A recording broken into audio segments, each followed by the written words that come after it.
This is the CBS Evening News. Dan Rather reporting. Good evening. The United States Supreme Court ruled today that burning the flag of the United States is a lawful constitutional act of political protest. The ruling is certain to spark debate across the nation, as it obviously did among the justices themselves. CBS News law correspondent Rita Braver has details on this major First Amendment ruling. Dallas, 1984. As Ronald Reagan was being renominated for president, demonstrators outside were staging anti-nuclear die-ins. Amid chants of red, white, and blue, we spit on you, Gregory Johnson burned an American flag. It was great to see that flag, a symbol of international plunder and murder, go up in flames and be reduced to ashes. Johnson was convicted and sentenced to a year in jail for violating Texas law. But today, the U.S. Supreme Court said that the state may not criminally punish a person for burning a flag as a means of political protest. The decision was a bitter disappointment to the detective who arrested Johnson. It's a symbol, and for them to destroy that symbol, to me, it's just destroying everything that we live here for. But in an unusual coalition, a majority of the Supreme Court disagreed. Liberals William Brennan, Thurgood Marshall, and Harry Blackmun joined with conservatives Antonin Scalia and Anthony Kennedy.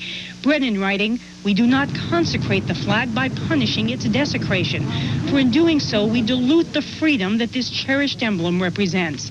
And he said, if there is a bedrock principle underlying the First Amendment, it is that the government may not prohibit the expression of an idea simply because society finds the idea itself offensive or disagreeable. You can't make the flag into a sort of a religious object that's so sanctified that it can't be used in public protest. But joined by fellow conservatives Sandra Day O'Connor and Byron White, Chief Justice William Rehnquist sharply objected to that reasoning, invoking John Greenleaf Whittier's poem about Civil War heroine Barbara Fritchie.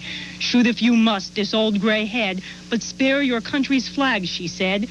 And underscoring the surprising lineup on this case, liberal Justice John Paul Stevens sided with the conservatives. He even read his dissent from the bench, arguing that the flag must be worthy of protection from unnecessary desecration. Meanwhile, conservative Justice Anthony Kennedy joined the liberals, stating it is poignant but fundamental that the flag protects those who hold it in contempt. Rita Braver, CBS News at the Supreme Court.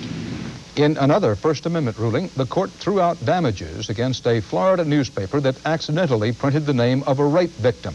The court ruled that in most cases, states cannot punish a news organization for using truthful, lawfully obtained information. The Jacksonville newspaper had obtained the rape victim's name from a report posted in the sheriff's department. Few issues rouse the passions of Americans more than the Stars and Stripes and the degree of respect it commands. Abortion might come close. Gun control also might come close. Chief Washington correspondent Bob Schieffer reports tonight how officials who support a crackdown on assault weapons are finding their own lives in danger. Dayton, Ohio City Commissioner Tony Capizzi needed round-the-clock police protection even at city council meetings after he spoke out against military-style assault weapons. He got so many death threats that as he was telling an interviewer about one, his wife relayed another by phone. You be careful. Okay, fine. She just got a death threat at the house. That's when Capizzi asked for police protection. I guess Jenny got a letter addressed to me that says, death to the tyrant who would propose this kind of legislation, and we'll get him tonight. So Capizzi's nightmare experience is just one part of a nationwide pattern of vicious advertising, racial slurs, and death threats that has developed against senior police and officials at every level of government who have spoken out against assault weapons. Targets of the threats say they began after the National Rifle Association unveiled a nationwide campaign opposing controls on the weapons. I think they've gotten those who are gun lovers to believe what's been written in the ads, and as a consequence, their emotions have run quite high. The NRA, directly or indirectly, kind of fans those flames of hysteria, and that's too bad. One threatening letter to Stark included a bullet, but NRA spokesmen see no connection between their campaign and the threats. Anyone who suggests that we have had anything to do with those kind of threats is completely wrong. Vermont's Pete Smith has been inundated with hate mail. And one example is this poster, which has been Xeroxed a number of times, with a picture of me and Adolf Hitler. Across the country, another highly visible opponent of the weapons, San Jose, California Police Chief Joseph McNamara, has received similar literature. But he says the letters he gets amount to an argument for stricter gun control.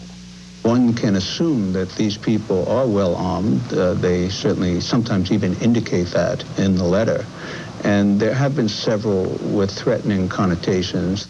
Congressional hearings on 8 separate bills to control assault weapons resume next month, with officials here now convinced the threats are part of a pattern, not isolated incidents.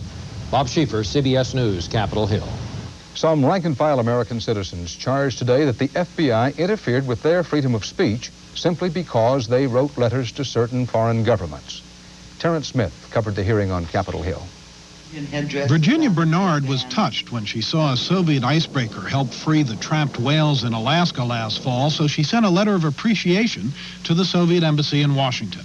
The embassy never replied, but the FBI did, sending an agent to find out if she was a spy. To look up housewives and people who happen to write a letter and pen pals and that kind of thing, this is ridiculous. An even less likely spy, 12-year-old Ian Glasson, got a visit from the FBI after he wrote to the Yugoslav embassy to get information for a school assignment.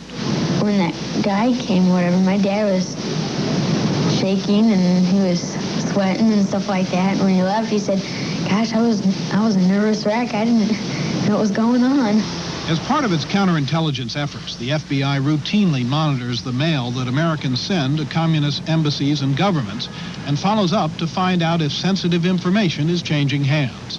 Today, their procedures came in for sharp criticism at a congressional hearing. It's very clear that it is chilling to Americans exercising freedom of speech and freedom of communication generally. Phyllis Grady, a school librarian in Pennsylvania, found a note on her door from the FBI after she wrote to Bulgarian authorities complaining about political persecution in that country. The effect of this whole experience was to make me feel really uneasy that the FBI would come directly to my home and to my workplace as if I were under surveillance. But the FBI director defended the agency's work as necessary. We have the responsibility to be certain as we can, that these contacts are proper ones and are not for purposes that would detract from the best interest of the United States. Congressman Edwards agrees, but says he'll summon Sessions before the committee and insist that the Bureau develop new guidelines to cover how it deals with American citizens. Terrence Smith, CBS News, Washington. Still to come on the CBS Evening News, we'll have the latest from China and Bruce Hall on Philadelphia, Mississippi in a new light after 25 years. Also, Richard Roth on a movie star's reluctant role in a New York City courtroom.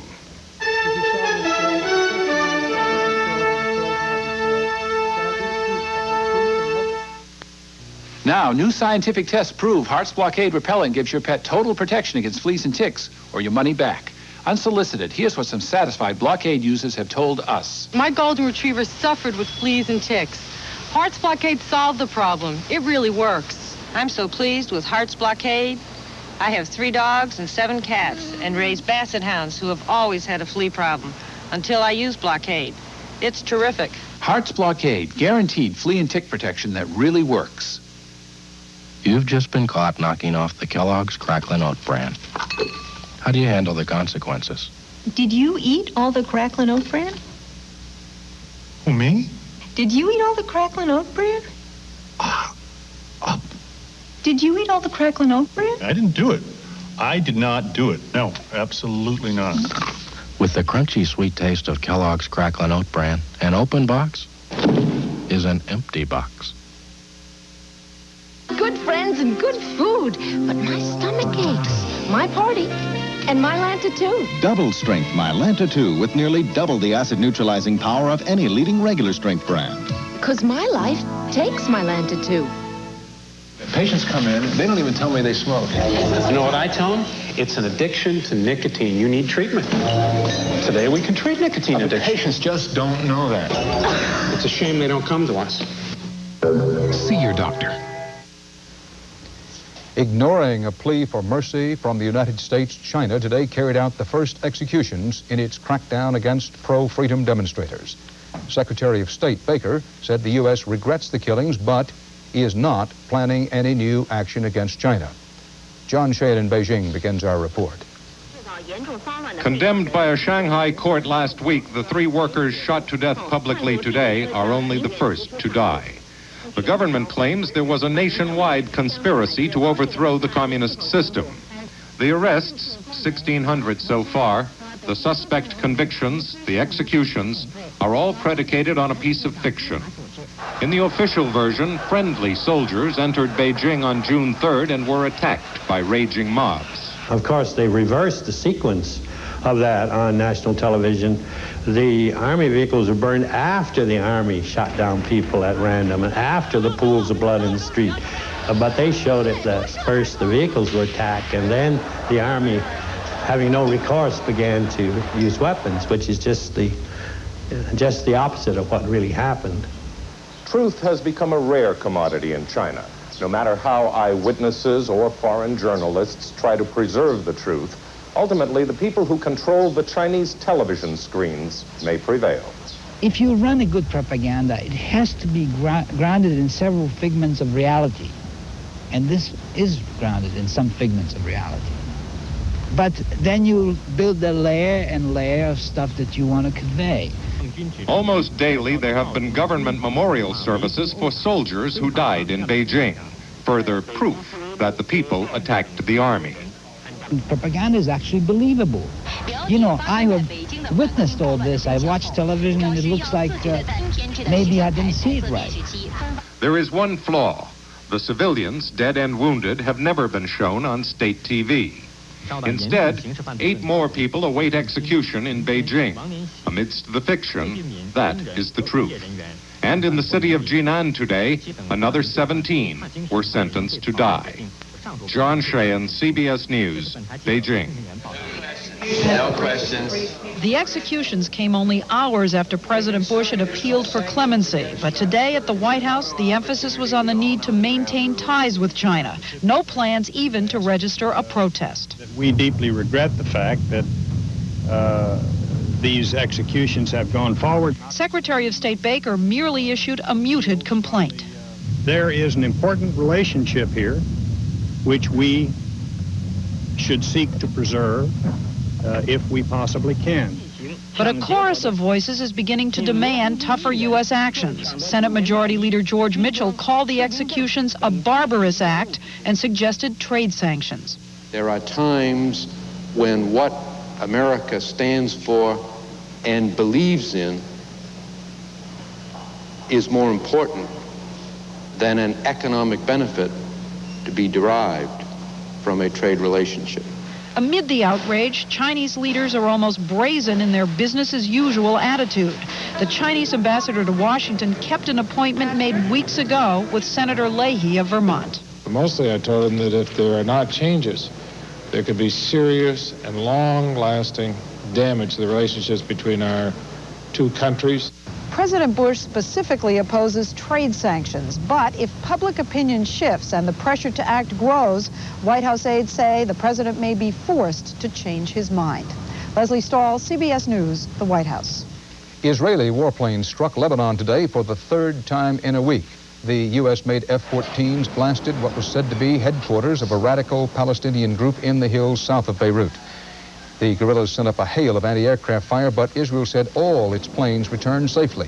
Lebanese sources said 8 people and buildings were heavily damaged. That's 8 buildings heavily damaged.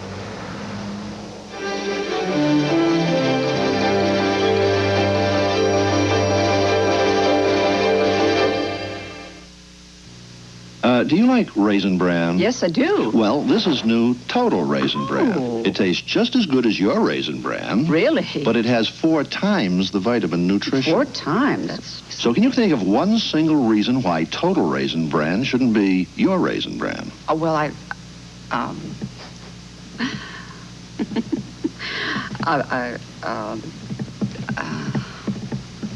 Speechless, huh? Suit filed in a Delaware court today is only the latest shot in a clash of titans over a corporate takeover. Its players include some of the biggest names in the book, magazine, movie, television, and recording fields. At stake are billions of dollars. At stake, too, is a good deal of what you read, watch, and hear. Our business correspondent Ray Brady reports. Secretly, in Time's Midtown Tower, the lawyers wrote the first act. Batman, the title of its new film, was the code name for Warner. I'm Batman. Time Incorporated became Joker.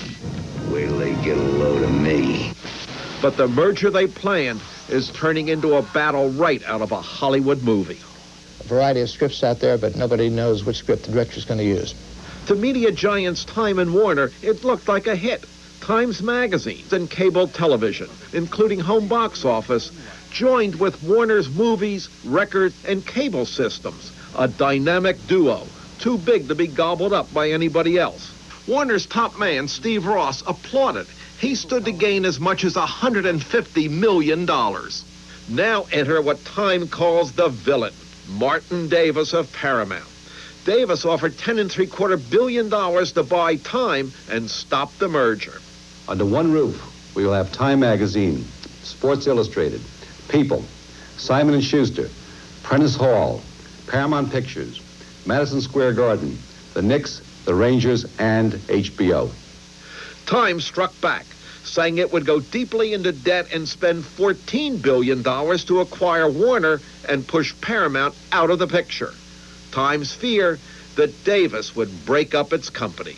Everybody's worried, whether you're working for the magazine, the books group, the corporate division. Everybody feels their jobs are gone. But, say critics, no matter how this drama unfolds, it's the audience who may be shortchanged. The average American, as this trend continues, I think, is more and more going to be presented with assembly line news and assembly line entertainment and assembly line books and movies and cable and video cassettes. Paramount's suit today was aimed at blocking Time's moves against it.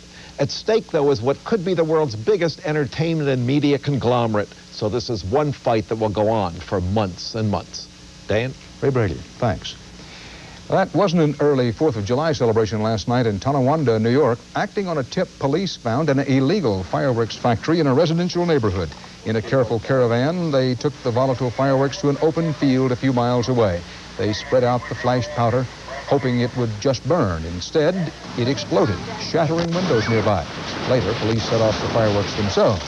Authorities said the explosives could have destroyed a couple of city blocks.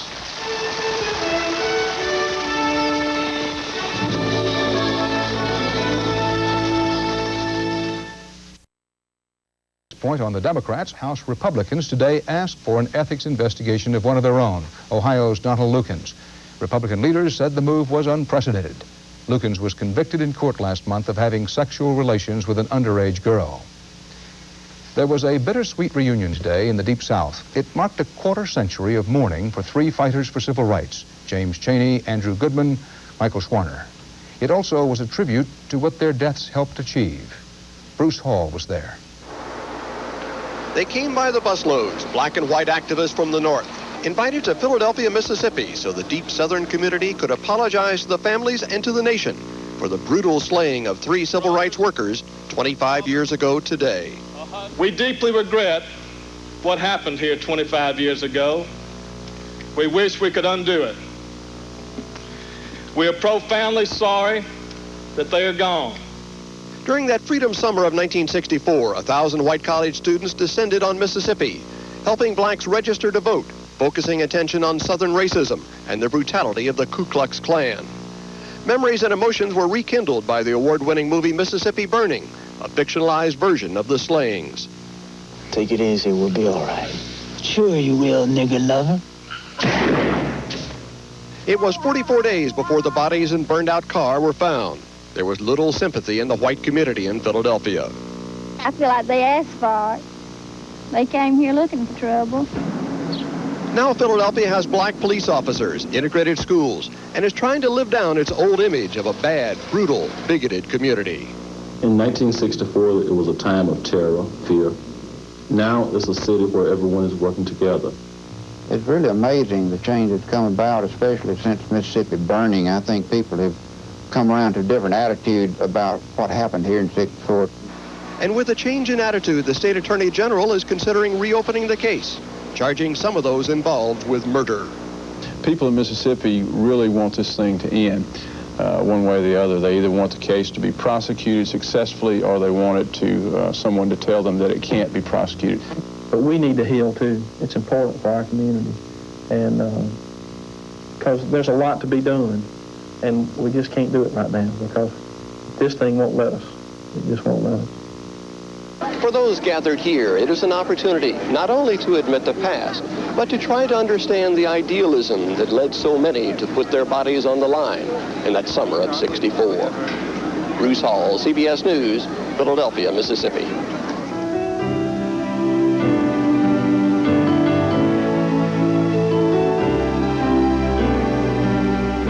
One congressman and a group of environmentalists today asked the Interior Department to sue Exxon Corporation for damage caused to public land as a result of the Exxon Valdez oil spill. One congressman called the action, quote, the only genuine incentive that will ever prevent a repetition of the Valdez tragedy.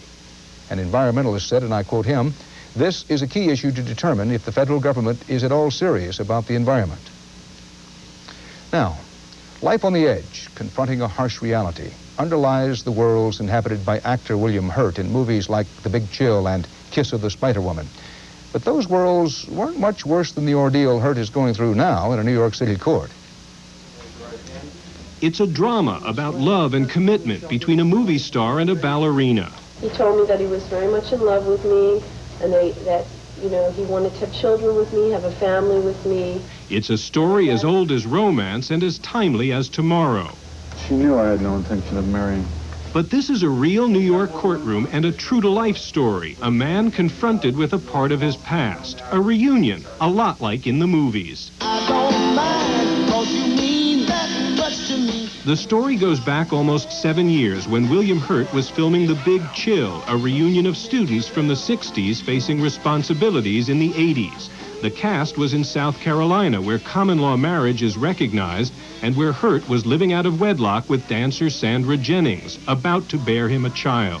He ended up telling me that it didn't matter because as far as he was concerned, we were married in the eyes of God. We had a spiritual marriage. The dilemma is whether that relationship is enough for a New York court now to consider a divorce claim by Jennings of $5 million. She says $65,000 a year Hurt is reportedly now paying to support their child Alex leaves her in poverty. He says the interrogation is an insult that's blocked his memory. Get your rhythm right. You had yours right, Hal, when you had Alex, didn't you? And you can permit that? He's asking. Objection to states. He's mucking around with the conception of my son. He's making a, what am I doing? Let's not talk about Alex. Insulting little joke about it, you understand? And the whole business, from the distressed actor to the distraught dancer to the turbaned valet one lawyer brings to court, all of it's made for Boffo box office, which shouldn't matter, says an attorney who specializes in this work. The law is what prevails, and that's going to be applied to this case, so I don't think whether it's the big chill or the half chill or a chill grapefruit is going to make any difference. In court, after all, there's no script. There isn't a word that I spoke at the time that I remember, okay? We're speaking in substance. And no guarantee of a happy ending. I am totally confused. Richard Roth, CBS News, New York. And that's the CBS Evening News. Dan Rather. See you tomorrow. Good night.